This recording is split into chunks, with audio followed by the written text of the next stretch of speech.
Hey guys, Dr. Mike here with Physio, Orthopedics, and Performance, and today we're talking about shoulder activation. Whether you're a CrossFit athlete, a boot camper, or an overhead athlete, these are exercises you want to do before you work out to get those shoulder muscles ready to fire and activate appropriately.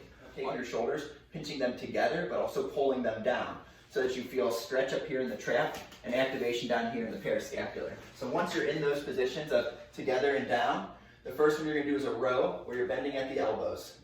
Just a little 2-second hold at the end, 10 reps. The next one you're going to do is an extension where you're going to pull the arms down straight. Same thing, 2-second hold at the end, 10 reps.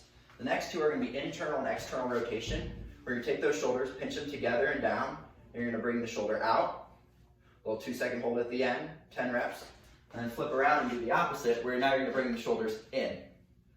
A little 2-second hold, 10 reps. Thanks so much, guys. If you have any questions, feel free to check us out at physioorthoperform.com.